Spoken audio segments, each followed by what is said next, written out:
భౌతిక శాస్త్రం సులభతరమైన పద్ధతిలో విద్యార్థులకు అర్థమయ్యే విధంగా చెప్పడమే అతని లక్ష్యం. నిత్యం ఎప్పుడూ ఏదో ఒక ప్రయోగాలు చేస్తూనే ఉంటారు. భౌతిక శాస్త్రం అంటే అతనికి ఎంతో మక్కువ. ఇంతకీ అసలు అతను ఎవరు? భౌతిక శాస్త్రంలో ఆ అధ్యాపకుడు చేస్తున్నదేంటి? విజయనగరం జిల్లాలోని రాజాం ప్రభుత్వ డిగ్రీ కళాశాలలో భౌతిక శాస్త్రం లెక్చరర్గా పనిచేస్తున్న జోగా చంద్రశేఖర్ రావు గురించి ఇదంతా. చంద్రశేఖర్ రావు భౌతిక శాస్త్రంలో చేస్తున్న కృషి ఏంటి?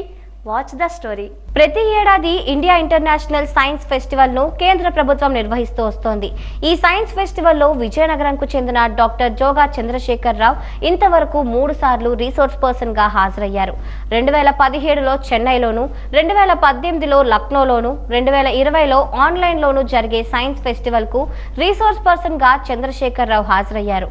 3 సార్లు సైన్స్ ఫెస్టివల్ లో రీసోర్స్ పర్సన్ గా ఎంపిక కావడం విశేషంగా చెప్పవచ్చు. ఈ ఏడాది హర్యానాలో జరిగే సైన్స్ ఫెస్టివల్లో చంద్రశేఖర్ ప్రయోగ ప్రదర్శనలు కేంద్ర ప్రభుత్వం విడుదల చేసిన ప్రోమో వీడియోలో చోటు దక్కించుకుంది.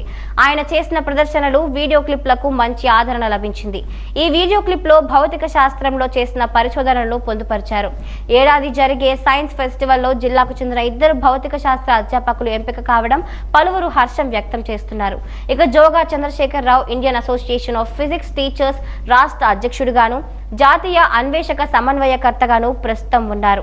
ఈయన 2 ప్రయోగాలకు పేటెంట్ హక్కులు కూడా పొందారు. ఆయన రాసిన 8 రచనలు ప్రచురితమయ్యాయి.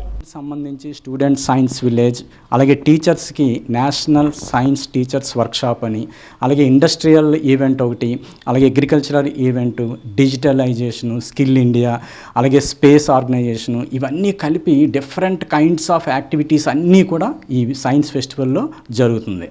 అయితే నేషనల్ సైన్స్ టీచర్స్ వర్క్షాప్కి మాత్రం మన ఇండియా మొత్తంగా 400 మంది టీచర్స్ని మాత్రమే గవర్నమెంటు పిలవడం జరుగుతుంది. ఆ 400 మంది టీచర్స్తో పాటు 40 మంది యంగ్ ఇండియన్ సైంటిస్ట్ని కూడా ఇన్వైట్ చేస్తారు. అటువంటి పెద్ద ప్రోగ్రామ్కి రీసోర్స్ పర్సన్గా 4 డిపార్ట్మెంట్ల నుంచి, అంటే maths, science, physics and chemistry నుంచి కూడా రీసోర్స్ పర్సన్స్గా పిలవడం జరిగింది. దాంట్లో భాగంగా ఏంటంటే దక్షిణ భారతదేశం నుంచి 3 సార్లు ఇదే ఇండియా సైన్స్ ఫెస్టివల్కి నాకు రీసోర్స్ పర్సన్గా చాలా మంచి అవకాశం లభించింది. ఆ 3 అవకాశాలను కూడా నేను చాలా చక్కగా వినియోగించుకొని ఆ వేదిక మీద నేను ప్రయోగాత్మకంగా ఫిజిక్స్కి సంబంధించినటువంటి టిపికల్ కాన్సెప్ట్స్ని సింపుల్గా స్టూడెంట్స్కి అర్థవంతమయ్యే విధంగా లో కాస్ట్ మెటీరియల్స్తోని ఎలా తయారు చేయాలి, ఎలా ఎక్స్ప్లెయిన్ చేయాలి అనేటటువంటి అవకాశాన్ని నేను అక్కడ వినియోగించుకోవడం జరిగింది. Let us do the experiment. I have this bottle and in the bottle I have taken.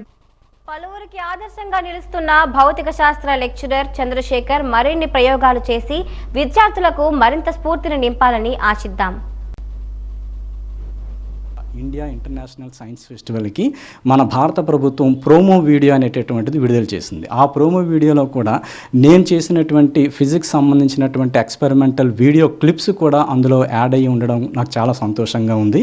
So నాతో పాటు ఇక్కడ దీనికి సంబంధించి మన విజయనగరం డిస్ట్రిక్ట్ నుంచి మిగతా సైన్స్ టీచర్స్ కూడా, అంటే ఏంటంటే ప్రతి స్టేట్ నుంచి ఒక 20 మంది స్టూడెంట్స్ని, ఒక 2 టీచర్స్ని కూడా గవర్నమెంట్ వాళ్ళకి అవకాశం ఇవ్వడం జరుగుతుంది.